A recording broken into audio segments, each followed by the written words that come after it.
Okay, Erev Tov, I think we can get started. Hope everybody's doing well. All right, Parshat Tetze. As I'm sure most people are aware, Parshat Tetze has more mitzvot than any other parsha in the Chumash. Of course, we don't have an agreed upon count of mitzvot ever. We don't have a unified list of 613 mitzvot, but I think the count of the Rambam is that 74 of the 613 mitzvot are found in Parshat Tetze. It's chock full of mitzvot and all kinds of realms of life. What I want to do today a little bit is to talk about, we'll talk about some of the mitzvot, but I called it, what I call it, from narrative to law, and how sort of the narrative portions of the Torah and the legal portion of the Torah blend in together. Many of the laws of the Torah follow upon a narrative. That's probably best seen in Sefer Bamidbar, where you have they're very much intertwined. Normally, the rest of the Chumash, Bereshit, of course, is all narrative. There's barely any law. The first half of Shemot is all narrative and a few laws, okay, Pesach mainly. And the last half of Shemot and basically all of Vayikra is just full of laws. And Bamidbar say is a mixed, and Dvarim is also mainly laws. But I want to discuss the relationship between some of these. So just to give example, law and narrative, of course, are very much intertwined in the Chumash. The very simple, easy example, we begin that the whole story of Yetziat Mitzrayim is basically followed up by the law that we should not oppress a stranger. And we know how Yetziat Mitzrayim is the central story of the Chumash, more so than Mamad Har Sinai, right? All our mitzvot, we have very few mitzvot to relate because we were once at Mount Sinai. The Torah as a whole comes from Mount Sinai, but so many of the mitzvot are Zecher Yetziat Mitzrayim, to remember the Exodus. We don't have a specific mitzvah to remember our coming to Har Sinai. So the same way that the sort of the central theme of the Torah is the story of the Exodus, you could argue that the central mitzvah of the Torah is not to oppress a stranger. Why can you argue that's the central theme of the Torah? Anybody want to tell me why? Why that perhaps is the central mitzvah of the Torah? It's hard to know exactly what the central mitzvah of the Torah. Anybody want to guess? So that's because the Gemara says that this mitzvah appears 36 times, and then according to maybe 46 times. In other words, more than any other commandment in the Torah is the idea of how to treat a stranger properly. That's just a very, very basic idea. We have the truth of the matter. We have the same idea and in the Talmud. I've mentioned before, there's a lot of sort of modern research on this, the intertwining between halacha and agadah. That the Aggadic passages in the Talmud are not just whatever, they started, they were tired. So instead of having a legal discussion, they told stories.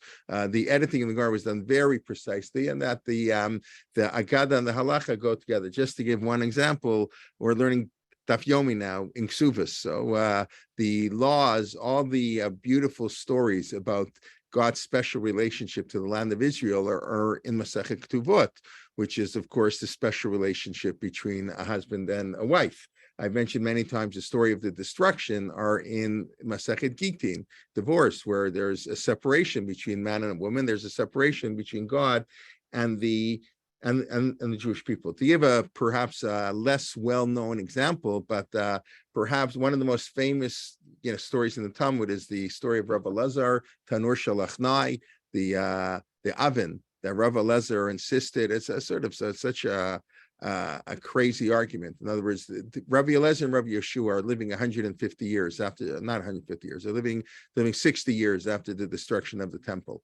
And they're having a debate about if an oven is taken apart and put back together, is that oven pure or not? And that's the famous story where Rabbi Lazar brings all these proofs from heaven, and the water should flow backwards, and the tree should move, and the walls of the Beit Midrash should cave in, and a heavenly voice should come out, and all those happen. And Rabbi Yeshua says, we don't really care, Torah lo b'shamayim hi.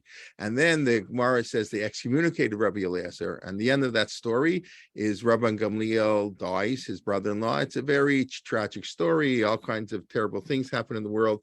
And that's actually, it's in that Gemara where it says that not to oppress someone is mentioned 36 times in the Torah. So does anybody know where and what section of the Talmud this story takes place? Anybody have any idea what's the what Masechet is that that Talmudic story?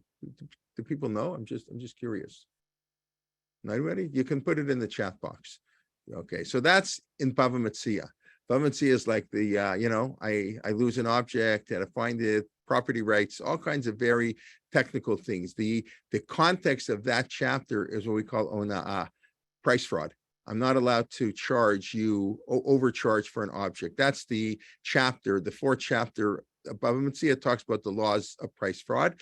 And then the Mishnah goes on to say, not only is there ona'at mamon, price fraud, if you charge, let's say, more than a sixth of the market price, we have what's called onat varim. We call verbal abuse or needless mental anguish. And that's, you're not allowed to walk into a store to price an object. You're not allowed to price an object if you have no intention to buy it.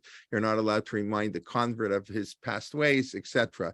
The Mishnah says that's also ona'ah, that's oppression done with words. And it's in that context, it's in the middle of that discussion of the Gemara that the Talmud tells the story about Rabbi Yeshua and Rabbi Eliezer. And clearly, I think, it seems pretty clear to me that what the Talmud is doing is telling us that this was a story where onat varim was violated, that they went too far in their excommunication of Rabbi Lazar and the anguish that they caused, and it caused terrible things.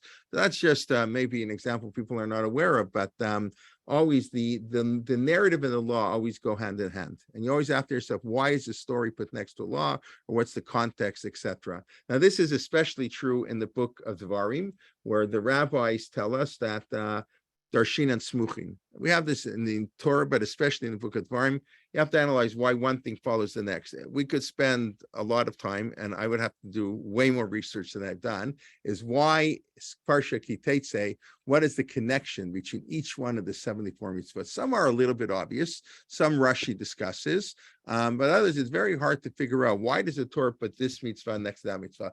For example, one of the cute ones we have in the Parsha is on tzitzis, gedilim tasalacha, to put on fringes on your clothes is right next to the mitzvah of not wearing shatnes, not wearing wool and linen next to each other. And based on the juxtaposition of those two mitzvot, the Talmud actually says that you're allowed to wear tzitzis of shatnes, that if you own the only garment you have, let's say a linen garment of four corners. So you have put on wool tzitzis, even though it's shatnes, because the two mitzvot are next to each other. You can wear tzitzis even if it's shatnez. So that's a halakhic derivation from the way two things are written next to each other. The rabbis are very much often will derive laws because how things are juxtaposed to each other. So I want to go through some of the stories or some of the ideas in Tetze and see how they play off other stories in Tanakh.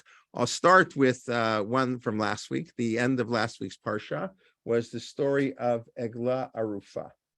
So the story of Eglah Arufa is, of course, if you find a dead body in between two cities, and we do not know how the body got there. So the Torah has this very strange ritual that the elders of the city that are nearest by have to come and say, we didn't kill this person. And of course, the Talmud asks, does anybody in their right mind think the rabbis would kill somebody? I'm glad the Gemara thinks that's an impossibility. So the Gemara says that cannot be. But what does it mean? It means the rabbis have to say the person didn't come to our city and we didn't escort him home. That's already a much harder idea. In other words, not that we didn't kill him, but we didn't provide food, we didn't provide housing, and he was wandering around in the street at night and he got killed.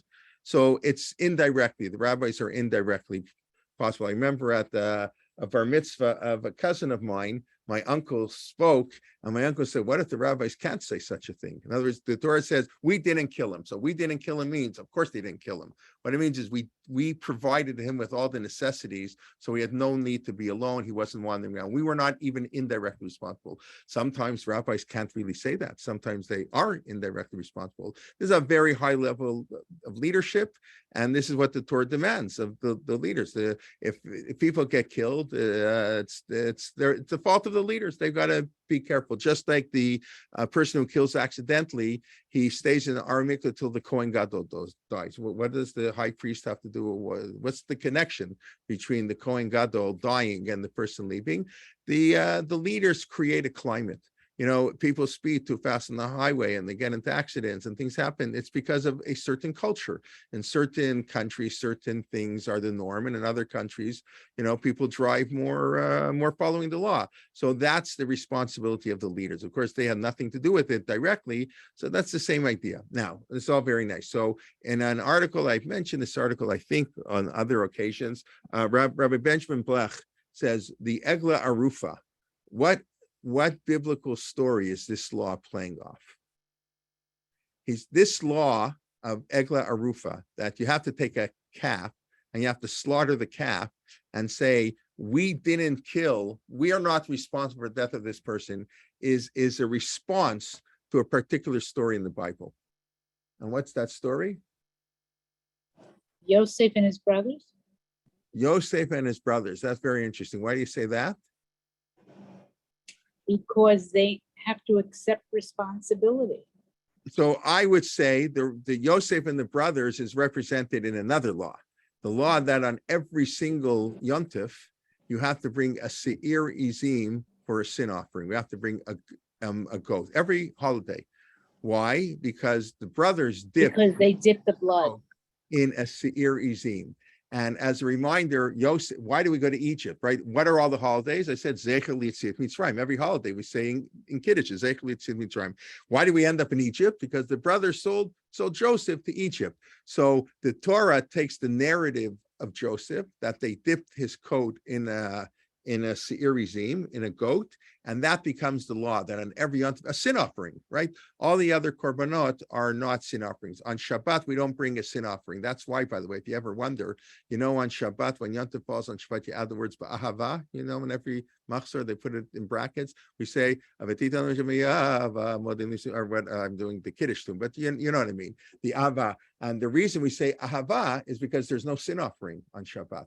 Yontif, there's a diminution of our joy, because we have to remind ourselves of the terrible story of Yosef, and therefore every yontif requires a se'ir izim. I don't know how many people think of that when they read Musaf every yontif. When they read it, we're going to read it on Rosh Hashanah too. We're going to read the same Musaf, Rosh Hashanah, Yom Kippur. They also bring a se'ir izim. But now it should also used an izim to trick his father. Correct. The izim. That's also true. It's also a reminder of that. Absolutely, Yaakov tricking his father. Excellent.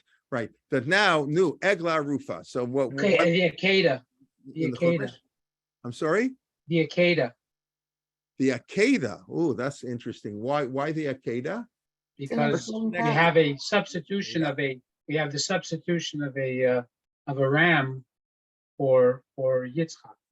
Right. So how does that tie to an Egla Arufa? Well, so the Egla Arufa is sort of, for this dead person, what we're saying is we don't understand where this dead person came from, and we're sacrificing. So we don't want to sacrifice Yitzchak. We're sacrificing something in Yitzchak's place.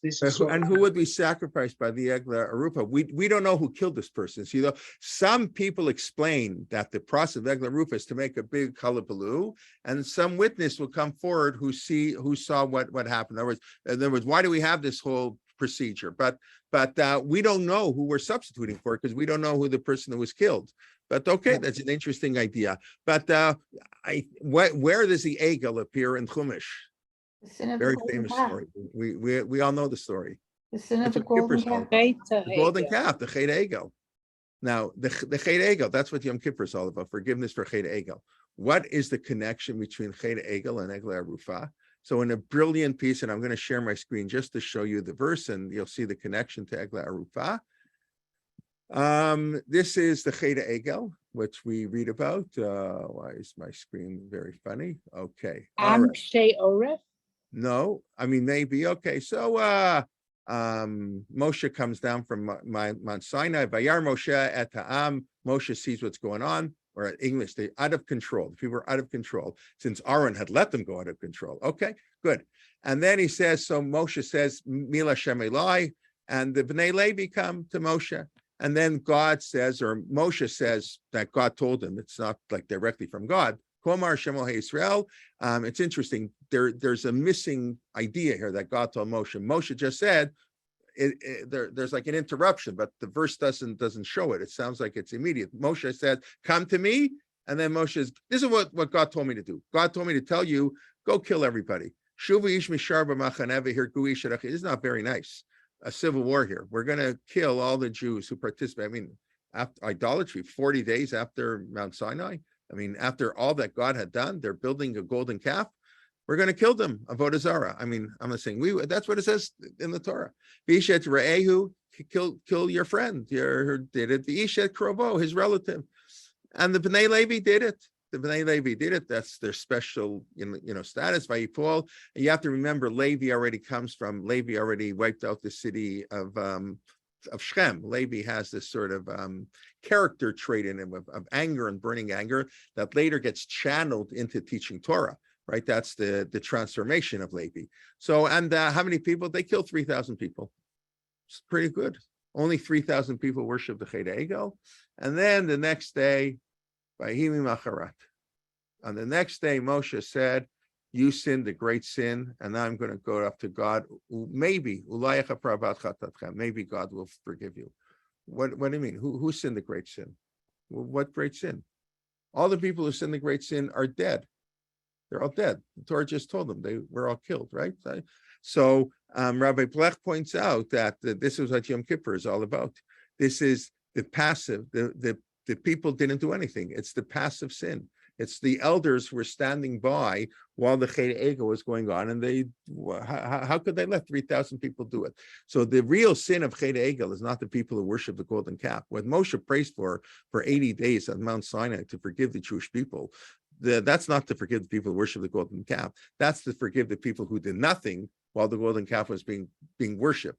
So that's exactly what the Egla Aruf is. The rabbis did nothing while they let this guy get killed. So that's a beautiful insight that I mentioned this, but I don't remember when I've mentioned it before here. And he mentions that in the context of why he became a rabbi.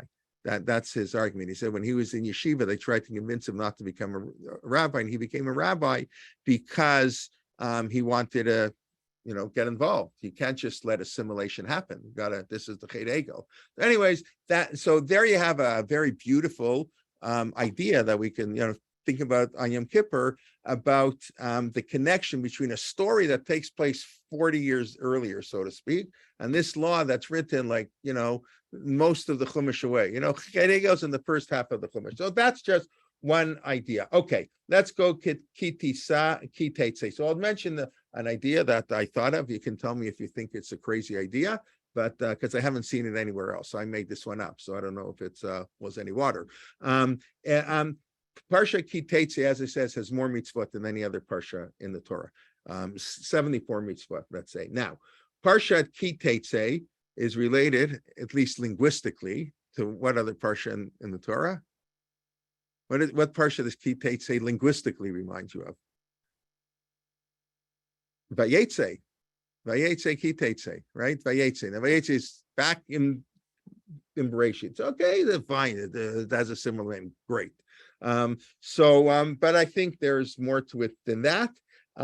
What's Parshat? Parshat Vayetze is the story of the great narrative of the founding of the Jewish people. What happens in Parshat Vayetze? Yaakov Avinu runs away from Esav. He comes to his uncle's house. He works hard, and we read about the birth of 12 of his children, 11 sons and one daughter, Dinah. Binyamin is born the next week in Vayishtach. Vayetze is the physical birth of the formation of the Jewish people.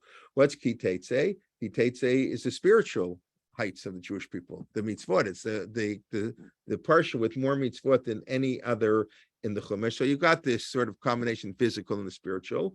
Also, what happens in Vayetze? Vayetze opens up. Yaakov Avinu is running away from Esav. Esav is going to come and kill him. There's going to be a war, right? He's afraid. He prepares the camp, right? The next week, he prepares the camp for war with Esav. What's Ki Tetze? Ki Tetze la milchama. When you go out to war. In other words, Vayetze was the individual war that Yaakov had a fight facing the world at large for the first time. He'd been living at home. Now he's going to be out on his own, out in the open, out all vulnerable.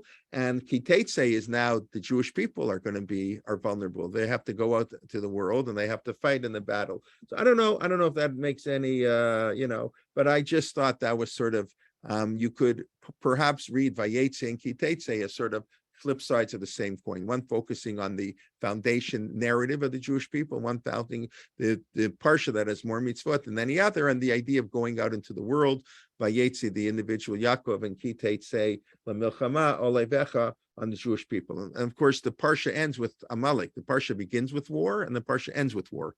It's very interesting because last week's parsha also had war. In other words, they could have put, when the rabbis divided the parsha, but the end of Shatim is who doesn't go to war, right? It sort of flows with Ki Tetze, but we separate it out into two various parshiot. Okay, that's one idea. Then there's another idea. I think this is pretty clear in the Chumash. The next parsha after Ki Tetze Milchama, going out to war, is Ki Tiena Leish Shtei Nashim, when a man has two women. Achad Avav Achat Nuaz is well known that polygamy was allowed till the 11th century. It's not so long ago. Most of Jewish history, polygamy was allowed. We don't know. We're not aware, to the best of my knowledge, there's not one Talmudic rabbi who we know of who had more than one wife. In other words, in the Bible, the Bible, a lot of people have more than one wife, and all the kings and Shlomo Melech and David Melech, everybody had more than one wife. But when you get to rabbinic Judaism, when you get already the foundations of Judaism, Rabbi Akiva, Rabbi Meir, the people whose wives we know of, Rav Nachman, there's Yalta, Bruria, Rachel, there are various women we know, but there was no there's no second wife, here. Now, why was there no second wife? Because the Torah really thinks having two wives is a really, really bad idea. It's a really bad idea. And how do we know it's a bad idea? So Rashi tells you it's a bad idea because the parsha after this is a ben sorer umoreh, a rebellious child.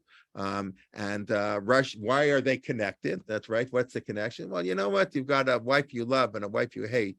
That's how the Torah says. You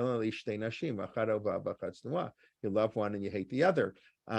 You're going to end up with children who are, we're not talking about going off the derech, that they are Mechala Shabbos. That's something, they're thieves and like worse, drunk, abusers, the terrible things, Ben Sora, Umora. And so that's the linkage there. And also the Torah says, in other words, it's not if you have a wife, if you have two wives, one who you like and one who you don't like. The word ki, has many meanings. It means when.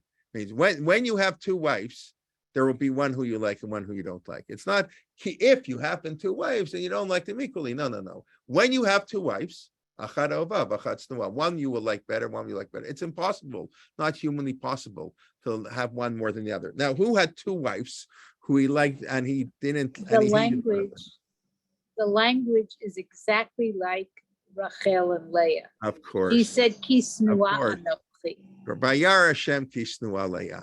Why did Leah have children? All the other imahot were barren. And the Talmud says, not in the Talmud, it says in the Torah, Vayar Hashem Kishnua Leah, God saw that Leah was hated. Vayiftachat Rachma, and he opened her womb. So, but it's so obvious when you think about it. I don't know how many people have thought about this story. To me, this is just so, it's like, it strikes you in like, you can't miss it. This is the Torah's commentary on Yaakov and Leah and Rachel. And it was a disaster. That's why Yosef went down to Egypt. And that's why we have a sin offering on Yom Tov. We're still suffering from that terrible thing. In other words, in a certain sense, Yaakov violated this law, so to speak.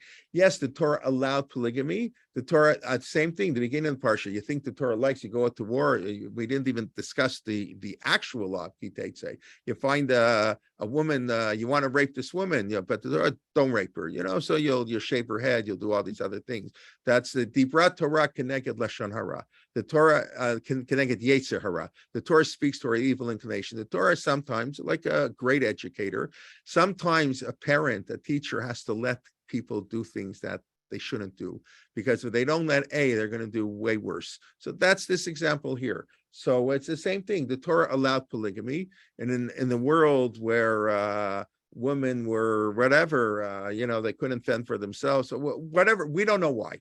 But we know it's a man's world. It still is, I guess, I say, unfortunately, whatever. Women have made great strides, but we know there's still discrimination. So the Torah, for whatever reason, maybe was to protect the woman, because a woman on her own who was not married would be lost, and more men died. because men went to war, men hunted. In the ancient world, there were always, even today, we know there are more women, they're more single. Everybody knows in the single crisis, there are more girls out there than boys. We're always more women, especially when men are fighting, hunting, and going to war. So there were excess women, so to speak. That's not a nice term. I didn't mean it the way it came out, but I hope you understand what I meant. So by allowing a man to marry more than one wife, you could argue was, I don't know, you could argue was done for the benefit of the woman. Whatever it was, it's not a good thing. Maybe it's allowed, and under the circumstances is better than nothing. But the Torah tells you they don't like this. By using the language of Yaakov, of the cases we know, and the truth of the matter, Avram and Sarah didn't fare much better with Hagar. It was Sarah's idea for Avram to marry Hagar, but it didn't work. Sarah said, throw her out of the house. It just cannot work. Polygamy was allowed. It got formally banned, as we know, by Rabbeinu Gershon in the 11th century, maybe the end of the 10th century, beginning of the 11th century. I think Rabbeinu Gershon died in 1028, I believe. So he was the one who formally banned it, but it was really not done. It just, he put a cherem, an excommunication. But that was only for Ashkenazim. That wasn't for Sephardim. Correct. That is correct. The Sephardim did not influence that. So again, I don't want to give a whole sheer on this idea, but what this historians and the scholars point out, first of all, a lot of it is the Christian and the Islamic influence. The Jews of Ashkenaz lived under Christianity. Christianity views even one wife as not such a great idea. Their priest cannot marry. Having one wife is a concession to human weakness, is the brat Torah, so to speak, keneged yetzer hara. So the idea of polygamy in a Christian society was basically a chilul Hashem, a desecration of God's name. I've mentioned, so in Sephardic lands, the Sephardim lived under Muslims. Muslims had more than one wife. So there is definitely the cultural influence that had an impact on this. And there's also the idea that it was done, as people say, because men were going on trips, and they were, the trip then took you 3 years. You went back and forth. A year. A short trip is 6 months. So the men would take another woman. Like my wife at home, I'm not going to see her for 8 months. So they'd pick up another woman on the way. Very not nice. So Rabbeinu Gershon wanted to excommunicate a Jew who would do such a thing. But you're right. But I don't know how common. We know in Israel, Jews from Yemen, there were people who had more than one wife. Yeah, but we know that's a totally different cultural mindset, I think, than anybody who's online with us. And you're right, it was technically allowed, but I don't know if it worked out. Great, but I don't think it worked out so often. But anyways, yes, you're right. The technical prohibition, although you should know today in the state of Israel, it is prohibited for everybody. Even Sephardim are not allowed to wear. The rabbinate prohibited. They grandfathered in. If you came in 1948, you came from Yemen with 3 wives, they didn't make you divorce the later 2 of them. By the way, you should know that's the Ramban has a scary, I don't know what to call it, a scary comment. The Ramban says, with Yaakov married Rachel and Leah, you're not allowed to marry 2 sisters. That's a law in the Torah. You can't marry, even after one, you can't marry 2 sisters. You can't divorce one sister and marry the other. Only if one sister dies, then you can marry the other. But so they said, no, but we have some kind of a tradition. Yaakov Avinu kept the Torah before it was given, whatever that means. So the Ramban said that only applied in the land of Israel. They didn't keep any Torah outside of Israel, but they went to Israel. So when they're going back to Israel, Yaakov Avinu couldn't be married to 2 sisters because that would be against the Torah. No, he married Rachel later than Leah. So Rachel had to die so he could be with Leah. No, it's a very, I don't know what to make of that comment, but that is a comment of the Ramban that he makes on that idea. But Israel did grandfather it in, but I don't know if there's anybody alive anymore who has more than one wife legally. I just find it interesting as an aside, and I know this is a dangerous thing to say, but our views of marriage, when I say ours, I mean our society's views of marriage have totally changed.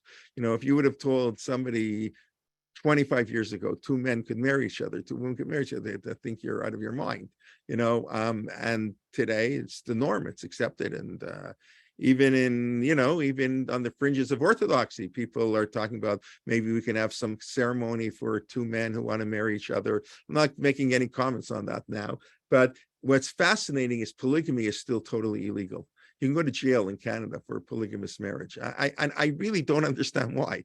I don't understand why, if two consenting adults two men want to marry, because so the society lets them. So if 5 people want to get married, 1 man and 1 woman, why does society stop? I don't know. If somebody has an explanation, can somebody explain to me why our society bans polygamy while it permits all kinds of other forms of marriage? I just don't understand that from a consistency point of view. But if you want to ignore that comment, feel free to ignore that. Okay, let's go on with a few other ideas in the Parsha. So let's talk about Amalek a little bit, because that's the end of the Parsha. And that's, of course, I'm not going to talk about the moral quandary of wiping out Amalek. That's a whole other shir.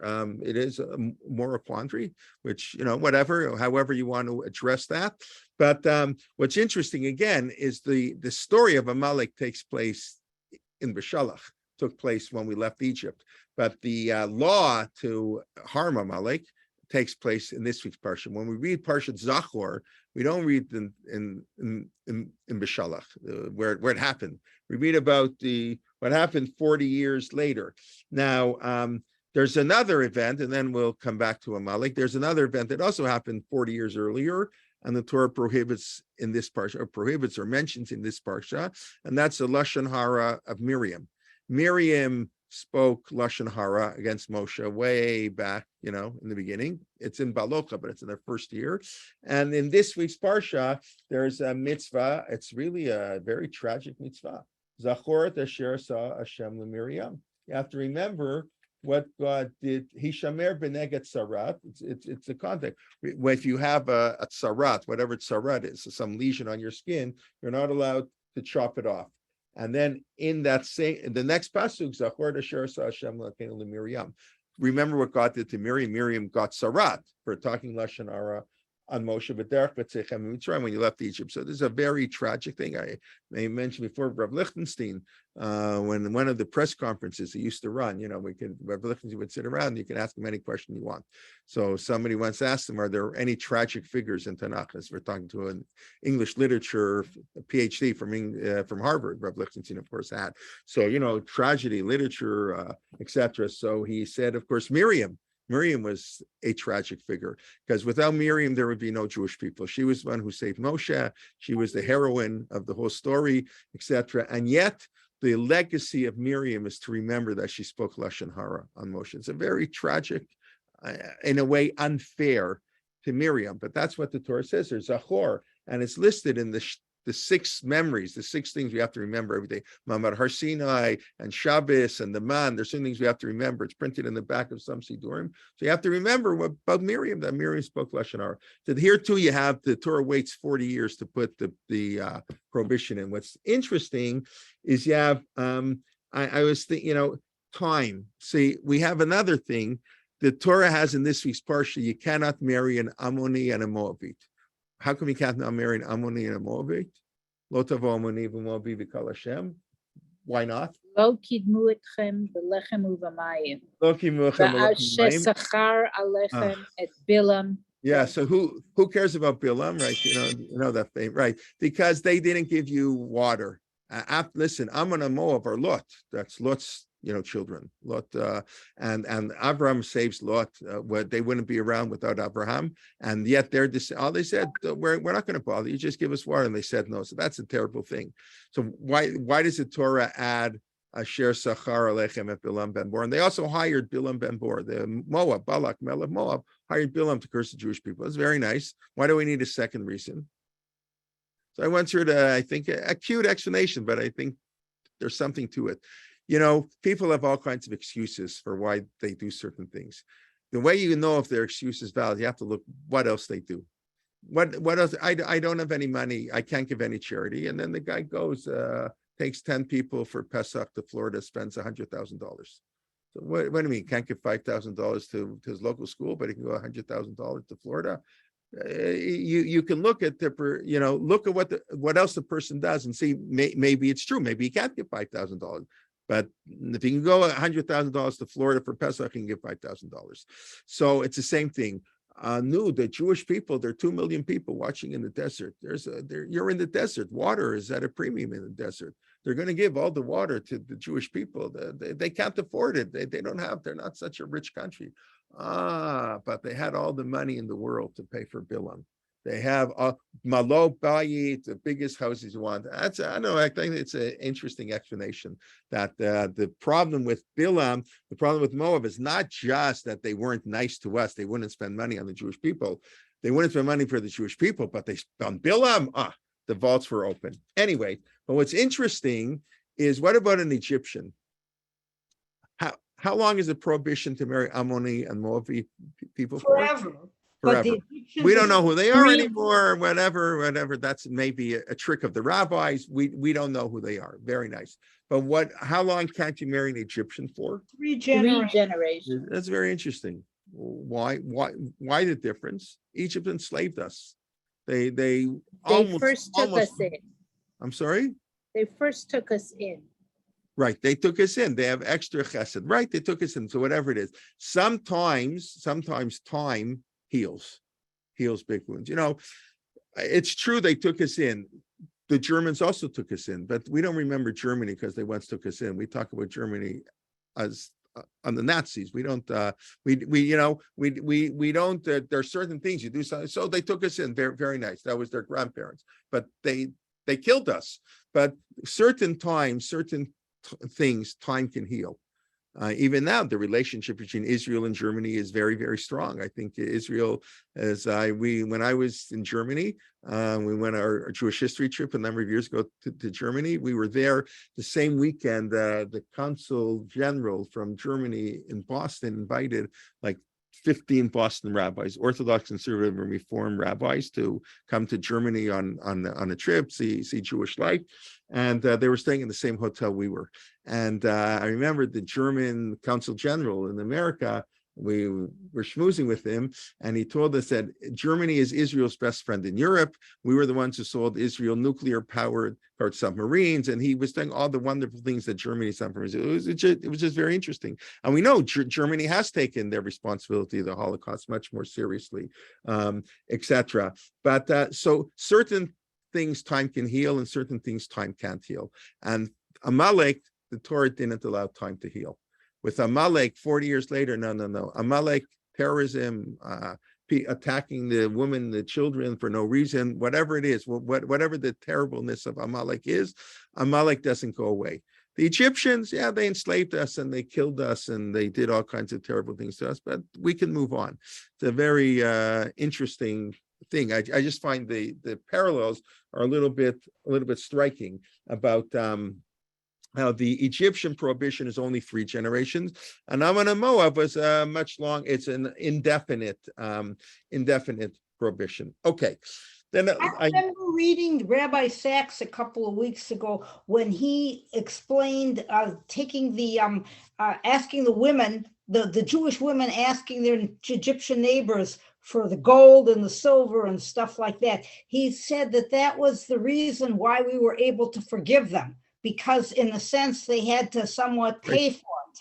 Nechama Leibowitz quotes I think the commentary of Shadal, if I'm not mistaken. I think it's in her book, on studies in Shmot, where the last thing we had to do, as you say, it was to ask the Egyptians for gold and silver in order that we should have good memories of Egypt. What's the last thing Egypt did for us? They gave us gold. And so that's, I think, is the same idea. So the Torah wanted us to have a good memory of Egypt, right? On the other hand, there's a prohibition to return to Egypt. 3 times the Torah mentions the prohibition. And they say they found manuscripts. How could the Rambam live in Egypt? How could a Jewish community live in Egypt? You're not allowed to go back to Egypt. So it seems like the Torah distinguishes between Egypt as a country and the Egyptian people.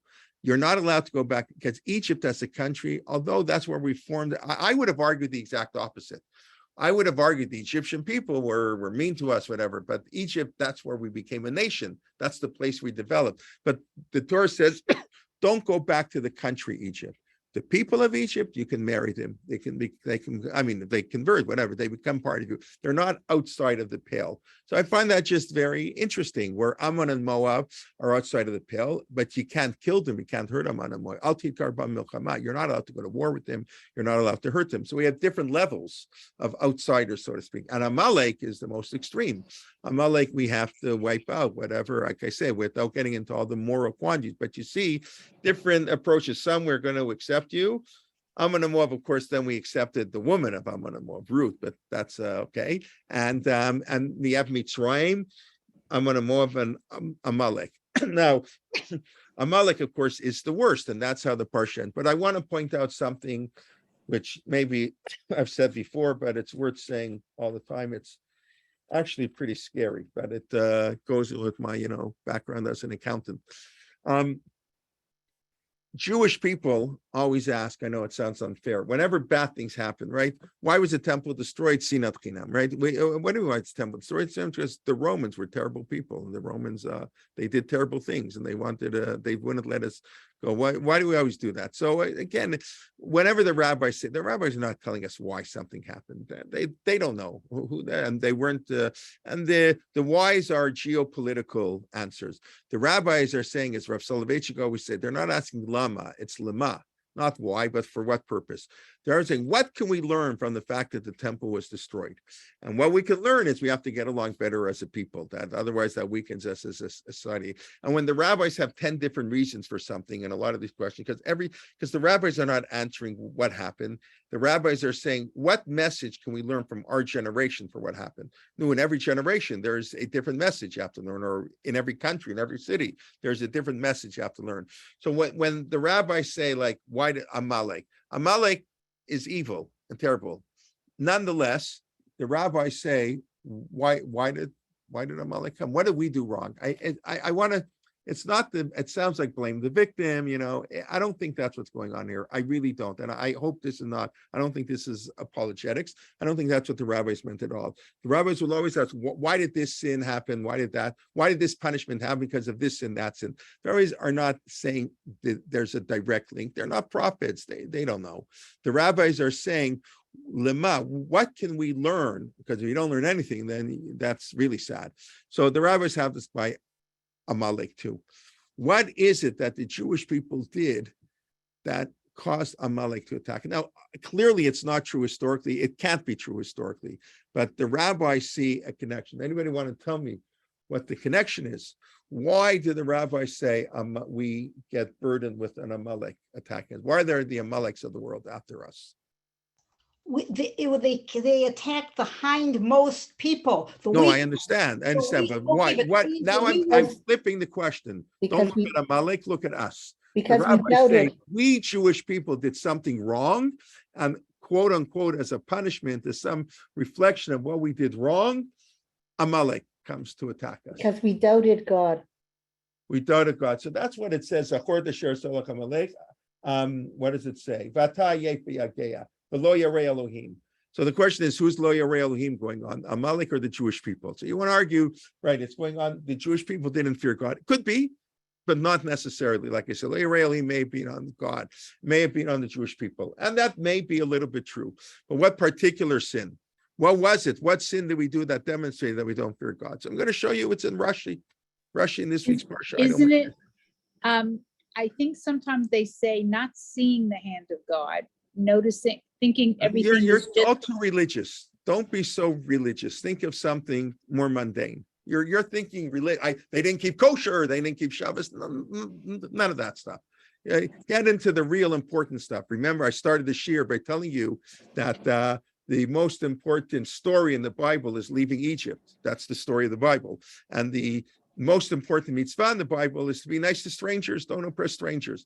So think in ethics, think always ethics. So what is it? So let me share, I'll share my screen, and what do I have to tell you? I'll let Rashi tell you. So Rashi says, let's see where we're going here.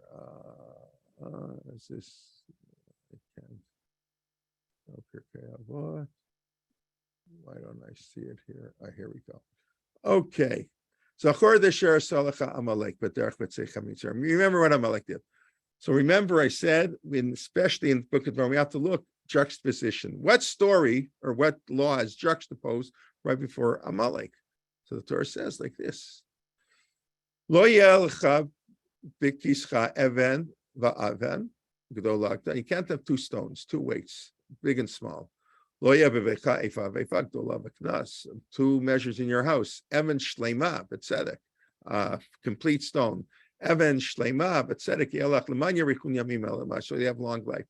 In other words, when you sell a pound of meat, you can't put it on a scale for 15.5 ounces, right? You've got to have honest weights. This is the parsha of honest weights.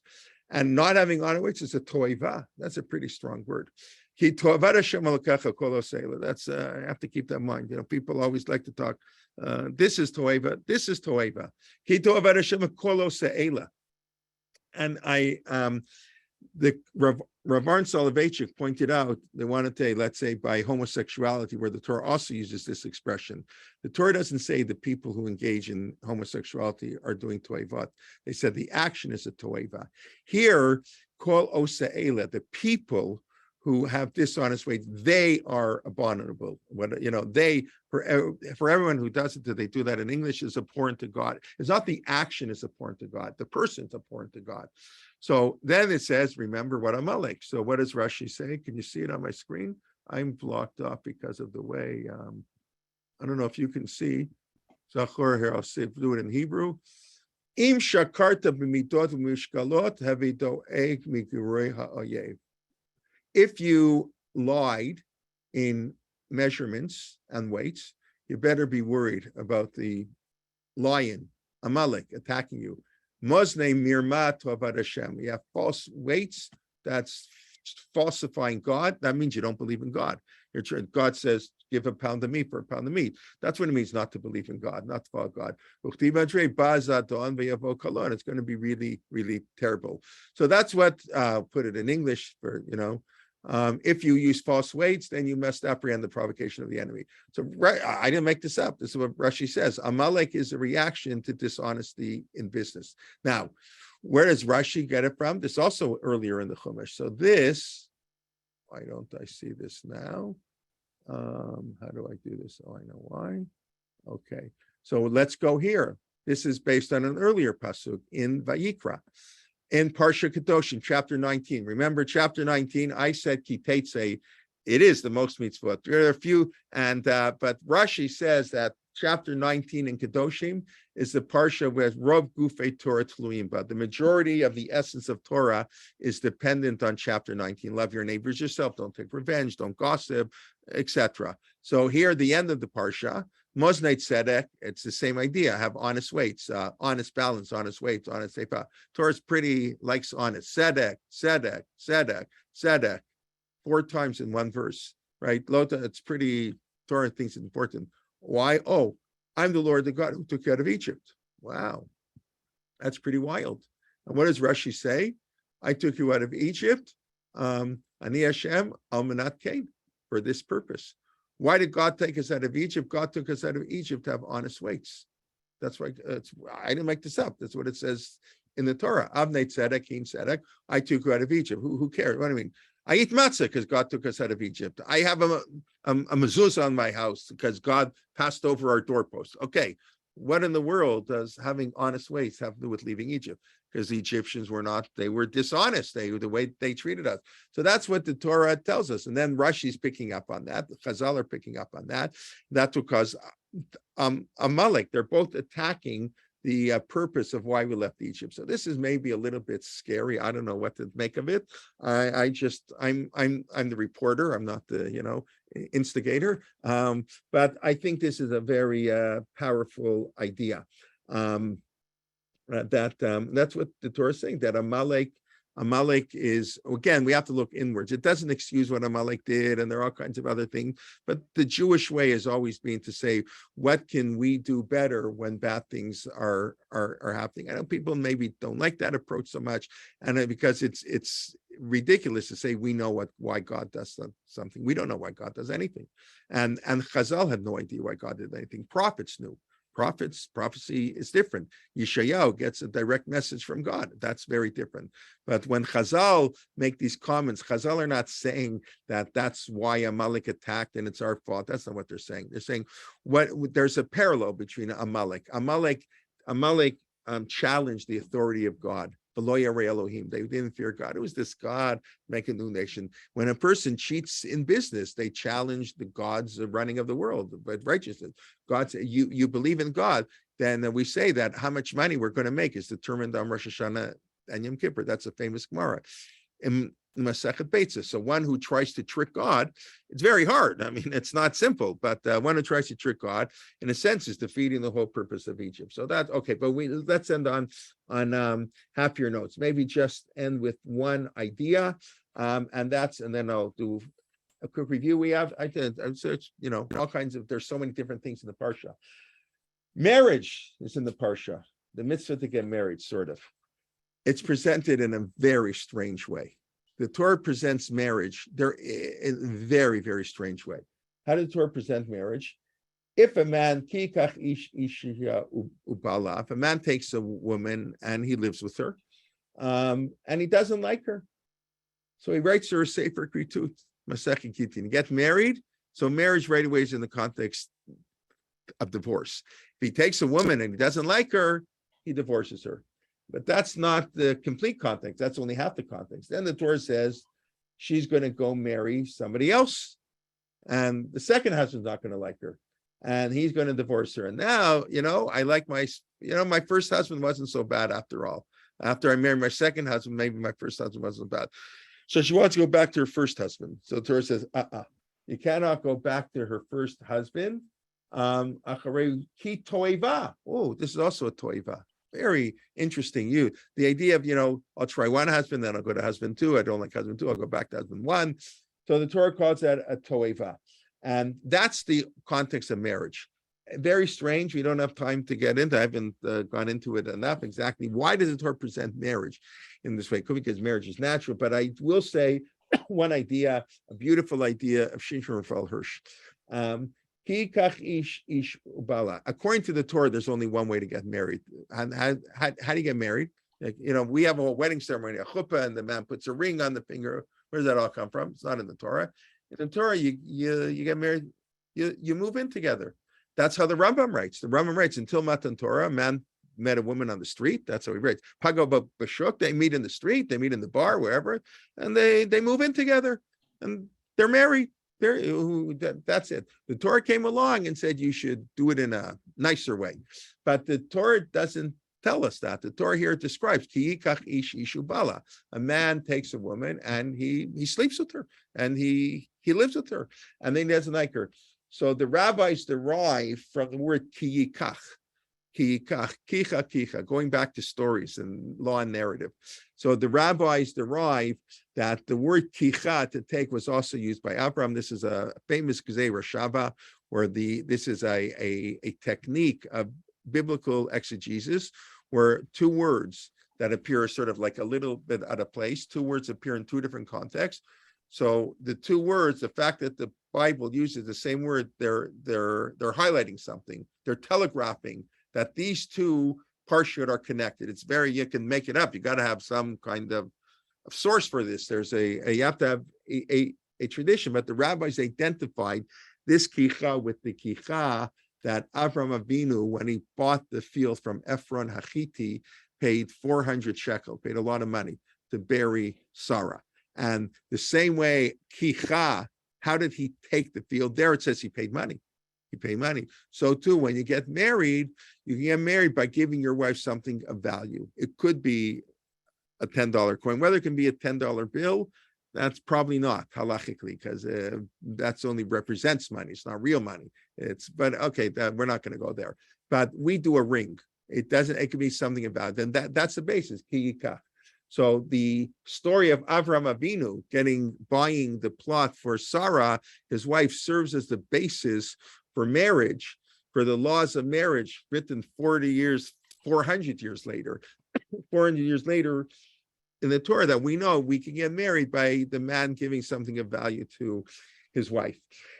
So Rosh Hashanah Hirsch says, what's the connection? It's very nice. Okay, good. So this word here, this word there. So he says, what's marriage about? Marriage is about till death do us part, right? And then and more so. When a man gets married, he has to be committed to spend $400,000. I mean, 400 shekel. I don't know what it is in modern money. It was a lot of money. It wasn't like $5,000. It was like $100,000, like a ton of money, like 5-year salary. I don't know what it was exactly. It was a lot of money. So the number 400 in the Bible, right? Numbers are all symbols, right? What are the 400 numbers in the Bible? 400 years in Egypt, 400 men, Asaph to track Yaakov. When the Torah uses the word number 400, they're using like enormity. Asaph was coming Yaakov with 400 men. Oh my God. Yaakov was totally afraid. He would have been wiped out had Asaph gone to war. We're going to be in Egypt for 400 years. We're going to be in Egypt. So God was nice. He took us out after 210 years. 400 is like an enormous number in the Bible. David had 400 men. I'm sorry? David had 400 men. Had 400 men. Okay, I forgot that, but okay. So right, so it probably is not an exact number. It's probably just a number of tremendous size. So when Avraham Avinu pays 400 shekel, so Rav Shimshon Rav Hirsch says there's the legal knowledge. The same word teaches us that one method over there, money works over here. But the idea behind it is that a man has to be, I mean, I guess it applies to the woman too, but the Torah is always written from like the male perspective, that the man has to be totally committed to his wife. And even after she dies, to be willing to spend a ton of money on his wife. He took this sort of very base idea mundane, and he uplifted it to say that what we learned, the dedication Abraham had for Sarah, that's how every marriage has to be. Kikach ish isha. Okay, there's a lot more to discuss in the Parsha. It's getting late, so just let me quickly review what we learned. We discussed that law narrative. The Torah, it's not just a series of laws. And in other words, even the laws are not a series of laws. Every law has some idea behind it, and many of the laws in Torah are related, are outgrowths of stories in the Torah.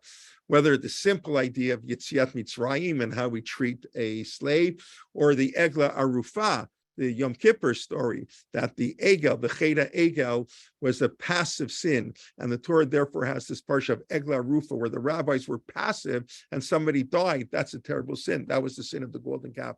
It's not just sins of commission, it's just sins of omission, or you want to say the Yosef story, we have to bring a sin offering with a goat because the brothers dipped his coat in a goat. So stories have impact 100 years later, have it on legal ideas. We just discussed the marriage of Abraham buying a plot for his wife in marriage. And then we discussed how perhaps there's a connection between Parshat Tetze and Parshat Vayetze. Vayetze is the physical formation, the birth of the tribes, going out to war, Yaakov Avinu leaving home for the first time. And in Parshat Tetze, we have all the mitzvot, the highest of mitzvot in the Torah, and the Jewish people going out. Tetze la milchama. And then we talked about Amalek, the notion of war with Amalek. So we have war at the beginning and the end of the Parsha. And Amalek is the rabbis looked for some internal reason how to blame him, whether we do wrong. And this unbelievable, powerful message, because it's in the Torah.